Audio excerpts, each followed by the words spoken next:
मेरा नाम आशीष शर्मा है, मैं दिल्ली से हूँ और मैं 17,000 किलोमीटर पूरे देश में पैदल चल रहा हूँ सिर्फ बाल भिक्षावृत्ति को खत्म करने के लिए। तो मैं 29 राज्यों और 7 यूनियन टेरिटरी इसमें टोटल पैदल चल रहा हूँ सर। ये कहाँ से शुरू करें थे? ये शुरू मैंने उधमपुर से की थी, जम्मू से। खत्म क्या करें? खत्म ये कलाम सर को आखिरी श्रद्धांजलि होगी रामेश्वरम में। पहले अगर ये मुद्दे खत्म करने होते तो सरकार वो टाइम पहले कर चुकी होती, बट सरकार नहीं करी तो तभी मेरे जैसे युवाओं को नौकरी छोड़ के ये सारे मुद्दे खुद अपने हाथ में लेने पड़ते हैं। कहाँ जॉब करते थे? मैं मैकेनिकल इंजीनियर था, मैं 45,000 की जॉब करता था जो छोड़ के आया। वहाँ पे जो ये सरकारें चल रही है हाँ जी उन पर विश्वास नहीं है कि ये संशोधन करें। सर, अगर करना होता संशोधन तो बहुत पहले रिजल्ट आ चुका होता, बट क्योंकि रिजल्ट नहीं आ रहा तभी हम लोग इस तरीके से अवेयर कर रहे हैं।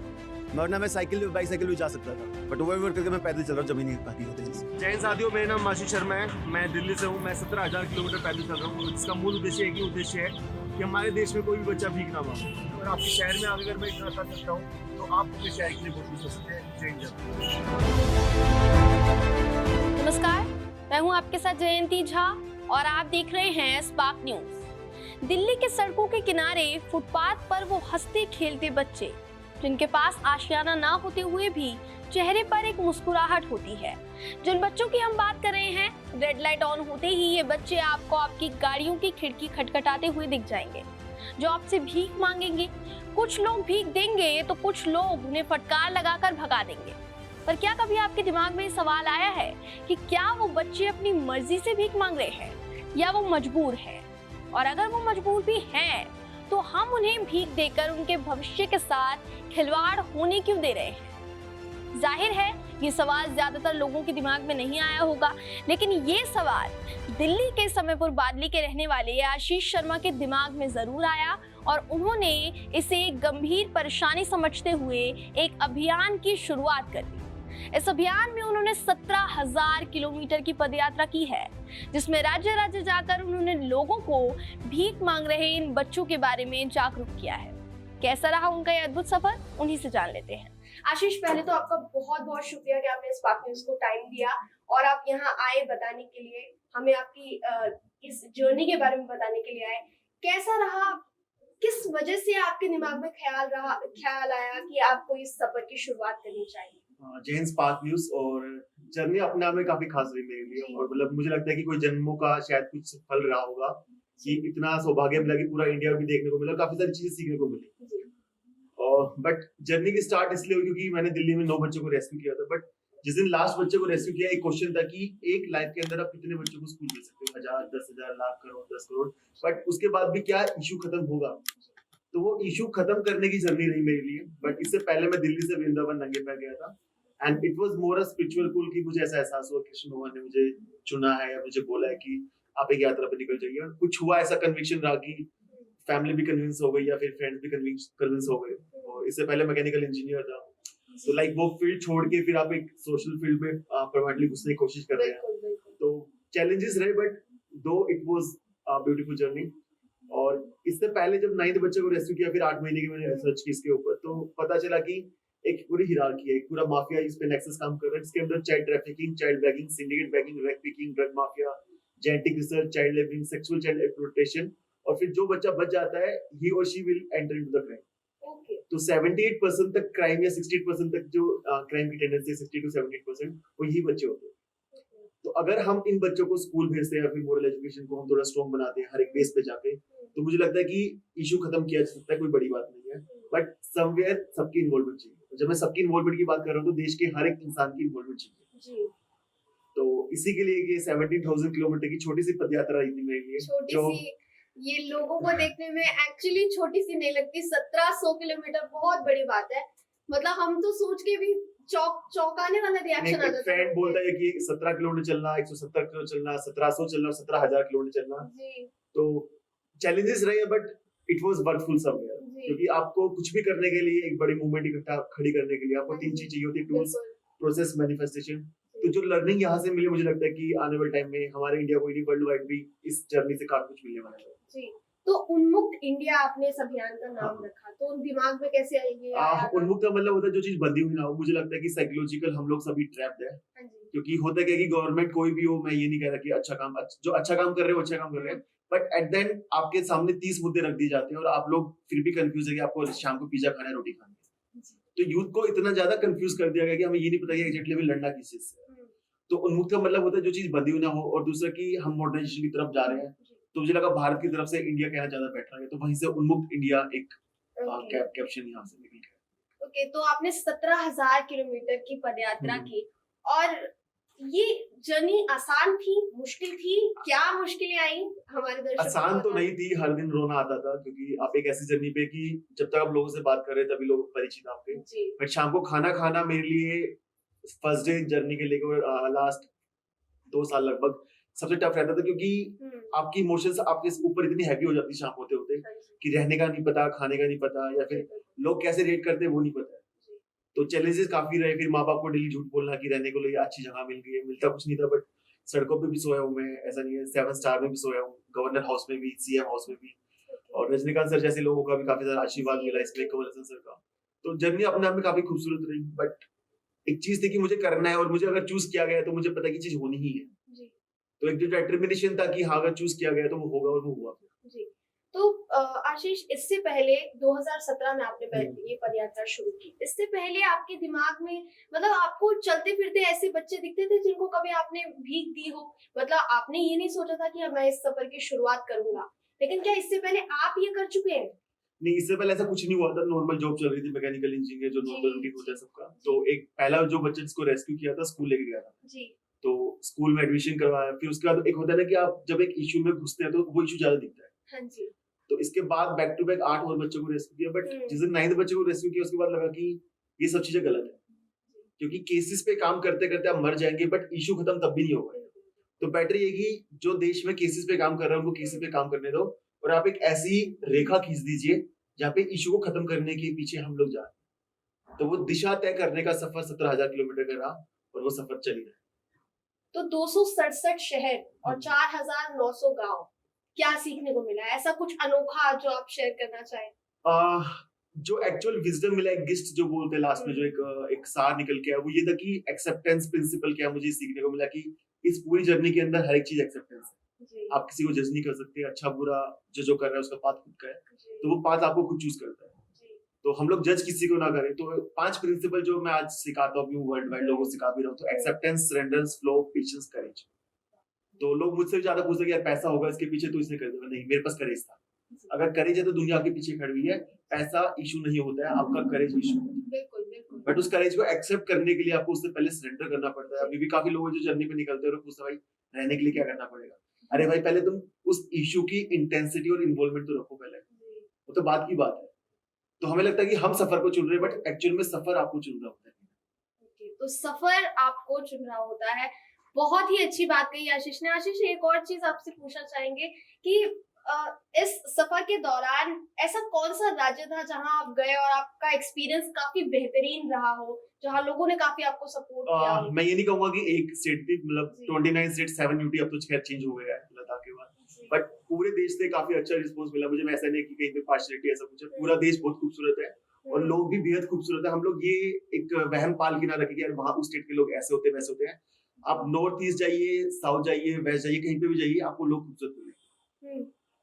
तो ये यात्रा काफी लंबी थी, ऐसे लोग जिन्होंने आपको डिमोटिवेट किया हो, जाहिर सी बात है जब हम ऐसा कोई काम करने निकलते हैं तो कुछ लोग हमें पीछे खींचने की कोशिश करते हैं। कुछ लोग ऐसे एक फैक्टर था, मतलब इस पूरी मूवमेंट पे ऐसे काफी बार होता था कि मैं लाइक 1.5 महीने तक मैं खुद न्यूज में नहीं आया, कभी मैंने सोचा नहीं कि मैं न्यूज चैनल पे बात भी करूँ। मुझे लगता था कि मैं खुद कर नहीं पाऊंगा पहले। तो ऐसे इंसिडेंट काफी हुए मेरे साथ, लाइक 24 किलो के 2 बैग मेरे साथ रहते थे, नेशनल टैग साथ रहता था, तो 24 किलो के बैग धूप में लेके चलना भी अपने आप एक बड़ा अलग टास्क था। बट एक हुआ कि जैसे मैं गाड़ी में बैठ लिया था कि मुझे अब नहीं होगा मुझसे घर बैठने के लिए, तो सामने एक चींटी या मकोड़ा दिखता है और वो एक पत्थर लेके चल रहा होता है। तो it was a spiritual call again कि यार एक चींटी अपने शरीर से 10 गुना ज्यादा वेट उठा सकती है, तो आपका शरीर भी कैपेबल है। जी बिल्कुल। तो ऐसे ऐसे इंसिडेंट काफी हुए, लाइक पहाड़ के बीच में एक पत्थर टूटा हुआ है, उसके ऊपर एक पेड़ खिला हुआ है, खोखला पेड़। तो लाइक आप अंदर से कितने भी टूट जाए but still you can be a green outside. तो ऐसे ऐसे नेचर ने मुझे खुद इतना मोटिवेट किया कि लोगों की डिमोटिवेशन करने का मुझे कोई फर्क नहीं पड़ा। और दूसरे कि मैंने हक नहीं दिया किसी को कि कोई मुझे डिमोटिवेट करे। जब मैं किसी को हक ही नहीं दे रहा हूँ तो आप मुझे लाइक कैसे इन्फ्लुएंस कर सकते हैं? जी। तो वो हक देना कहीं ना कहीं इस पूरी जर्नी में परिवार का कितना सपोर्ट रहा? नहीं ऑब्वियसली मम्मी परिवार तो बोलती है ना मतलब कि अब इतनी बड़ी जर्नी पे जा रहा है, कैसे रहेगा कैसे? माँ को एक चीज हमेशा समझाता था मैं कि देखो अगर मेरी वजह से अगर हर बच्चा स्कूल जाता है और चाइल्ड ट्रैफिकिंग रुकती है देश में, जी तो ये गवर्नमेंट डाटा की 60,000 बच्चे हर साल किडनैप होते हैं जो अपने माँ बाप की शक्ल नहीं देख पाते। हम्म, अगर आपके बच्चे की वजह से 60,000 बच्चों को अपनी माँ बाप की शक्ल देखने को मिल रही है, then you should feel proud of it। yes, तो हर दिन पहला और लास्ट फोन मम्मी का ही आता था, तो ठीक है, it was okay, और चैलेंजेस रहे। आई वाज किडनैप्ड इन जबलपुर मध्य प्रदेश, और ये बात 22 नवंबर 2017 की है, और ये जब यात्रा पूरी हुई उसके बाद मैंने घर पे बताया था कि आई वाज किडनैप्ड, क्योंकि इस यात्रा में ऐसा होता था कि अगर स्ट्रगल पेरेंट्स को बताते तो पेरेंट्स तो अगले दिन गाड़ी लेके आपके पास पहुंच जाएंगे, चल जी जाते। जी जी जी। तो वो स्ट्रगल छिपा के रखा मैंने हमेशा, और ठीक है जर्नी रही अपने आप एक बार। तो आप इस जर्नी के दौरान बीमार भी हुए हैं काफी बार, आपकी बॉडी पे इफेक्ट हर पड़ा है? दिन टेम्परेचर शाम को दूसरा मिलता है आपको, तो हर एक स्टेट के या फिर हर एक डिस्ट्रिक्ट के एंजाइम्स बैक्टीरिया डिफरेंट होते हैं जो आपके शरीर को अलग तरीके से अफेक्ट करते हैं। तो फीवर तो नॉर्मल चीज थी कि शाम होते होते शरीर गर्म हो जाता था, ये सब चीजें हो जाती थी, बट 4 बार जॉन्डिस हुआ क्योंकि पानी के इशू अलग है, फ्लोराइड पता नहीं कहाँ पे मिल जाता है, कहाँ पे नहीं मिल पाता, तो वो चीज मैं खुद जज नहीं कर पाता था।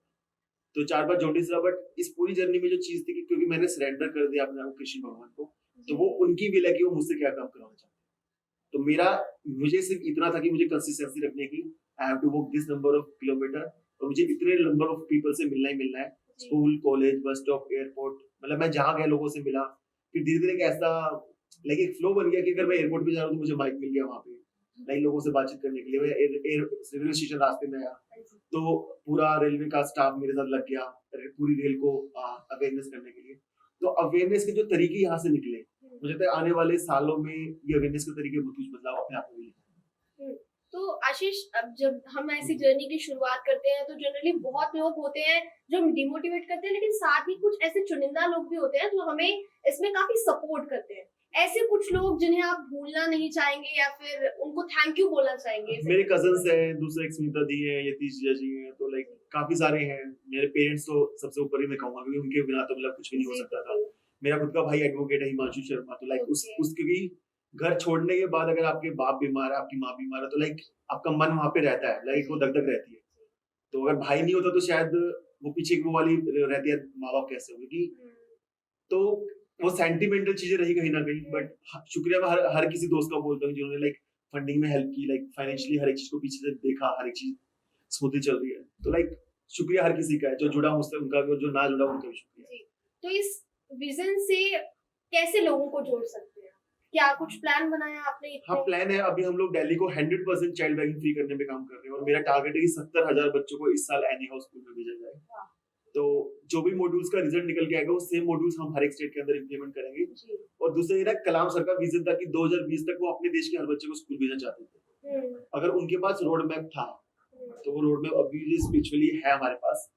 तो मैं डेली उनसे प्रे करता हूँ कि स्टिल अगर आपकी एनर्जी है यहाँ पे तो at least do guide me, but make sure कि जो आप चाहते थे वो कम से कम। जी, तो आशीष, इसमें पूरे मूवमेंट में आपकी लाइफ में क्या चेंजेस आए, या फिर आपको ऐसा लगता है कि इस मूवमेंट की वजह से देश में कुछ चेंजेस आए, देश का युवा बदल गया, या फिर कुछ ऐसे चेंजेस जो आप लाना चाहते थे और आपको दिख रहे हैं? पैदल चलना मैंने इसलिए शुरुआत की थी क्योंकि अगर हम सच में बात करें तो जितने भी कम्युनिटीज फॉर्म हुई है, लाइक मुस्लिम, क्रिश्चियन, ये सब चीजें, या फिर आदि शंकराचार्य, स्वामी विवेकानंद, गुरु गोविंद सिंह, नानक देव, मोहम्मद पैगंबर, गौतम बुद्ध, महावीर, जीसस, इन सब में जो कॉमन चीज थी वो पैदल चलना जी। तो ये लोग पैदल चले तो कम्युनिटीज फॉर्म हुई है, मतलब एक मैसेज आपका जो था वो स्प्रेड होता है पैदल चलने से। तो चाहे आप उसे सनातन धर्म से जोड़िए, कि सनातन धर्म भी ये कहता है कि आप जितना पैदल चलेंगे उतनी धरती आपसे जुड़ती है। साइंटिफिक टर्म में फ्री एटम्स आपसे जुड़ते हैं, फ्री आयंस आपसे जुड़ते हैं, it gives you a different transformation. तो वो ट्रांसफॉर्मेशन झलकती है मेरे अंदर और मुझे खुद फील भी होती है। अच्छा, तो मतलब जैसे ही आपकी जर्नी कंप्लीट हुई फिर आपने ये साइंटिफिक लॉजिक्स नहीं एक्चुअली हर एक चीज का साइंटिफिक रीजन होता है। इस यात्रा के अंदर क्या था, जब मैं अकेला चल रहा था रोड पे, तो वो सारी कन्वर्सेशन मेरे साथ थी। लाइक नेचर कैसे फॉर्म हुआ, यूनिवर्स कैसे फॉर्म हुआ, आपकी सोल कैसे बात करती है, लाइक बॉडी कैसे फंक्शन करती है, न्यूरॉन्स का इफेक्ट क्या होता है हमारे शरीर पे, मुझे नहीं पता था पहले। बट राइट नाउ मेरे पास वो स्पिरिचुअल रीजंस है कि इवन फास्टिंग रखने से क्या होता है, या फिर अगर एक करवा चौथ का व्रत भी रखा जाता है तो वो साइंटिफिक रीजंस तब क्या रहे होंगे, अब क्या है। तो लाइक वो रीजंस अपने आप मिलते हैं। तो हम लोग घुसे पड़े हैं 400-500 सालों की दुनिया में, बट ह्यूमन एवोल्यूशन ही करोड़ों सालों का। तो जो ह्यूमन एवोल्यूशन करोड़ों सालों का होके और यहाँ तक हम 400-500 साल में सीमित हो गए, तो मेरी जर्नी तो करोड़ों सालों की चल रही है। तो इस पूरी जर्नी में रूट मैप क्या रहा, कहाँ से शुरुआत की, कहाँ पे अंत हुआ, कैसा रहा? स्टार्टिंग में मेरे स्कूल टीचर्स ने काफी हेल्प की मेरे लोग मैप बनाने में कि हम ऐसे जाएंगे, बट ऐसा हो नहीं पा रहा था, पॉसिबल नहीं था। तो मैं नींद से जस्ट उठा एक नैप लेके, तो मुझे सामने वो यिन यांग वाला साइन दिखा, लाइक कर्मास कम साइन बोलते हैं, और उसमें मुझे इंडिया दिखा। तो जम्मू कश्मीर से मैंने अपनी यात्रा शुरू की और मैंने उसी रूट को फॉलो करते हुए चला, और मुझे क्लाइमेट अपने अनुसार ही मिला इस पूरी जर्नी के अंदर। ये सबसे खूबसूरत चीज रही इसकी। तो जम्मू कश्मीर से स्टार्ट किया था, उधमपुर से 22 अगस्त 2017, और Jammu, Himachal, Punjab, Haryana, Rajasthan, Gujarat, Daman, Diu, Silvassa, Maharashtra, Goa, Madhya Pradesh, Uttarakhand, UP, Bihar, Sikkim, Assam, Arunachal Pradesh, Nagaland, Manipur, Mizoram, Tripura, Meghalaya, Paschim Bangal, Jharkhand, Chhattisgarh, Orissa, Andhra Pradesh, Telangana, Karnataka, Kerala, Lakshadweep, Tamil Nadu, Puducherry, Andaman Nicobar. This is entire India. तो ये बहुत ज्यादा शॉकिंग था कि इन्होंने जितने राज्य की यात्रा की है वो इनको मुंह जुबानी याद है। ये एक अलग बात है, ये अद्भुत बात है जो किसी को भी चौंका देगी। मैं भी चौंक गई अभी ये सुन के। हाँ, तो ये एक रूट मैप है अपने आप में। और मतलब मौसम, मतलब ये मैं आज भी फैसिनेट होता हूँ कि यार ऐसा कैसे हो सकता है। तो जब आप जब पाथ चूज करते हैं तो उसको सरेंडर करते हो, तो चीजें अपने आप खूबसूरत हो जाती है। तो उम्मीद है कि आशीष शर्मा के साथ इस बातचीत से आपको प्रेरणा मिली होगी। आशीष शर्मा जैसी शख्सियतों की वजह से ही ऐसे सामाजिक मुद्दे हमारे सामने खुलकर आ पाते हैं, इसलिए आशीष को शुक्रिया। साथ ही अगर आपको ये वीडियो पसंद आया हो तो इस वीडियो को लाइक, शेयर और हमारे चैनल को सब्सक्राइब करना मत भूलिएगा। इस मुलाकात पर क्या है आपके विचार, कमेंट बॉक्स में कमेंट करके जरूर बताइएगा। फिर मुलाकात होगी आपसे किसी ऐसी ही दूसरी दिलचस्प कहानी के साथ। तब तक के लिए नमस्कार।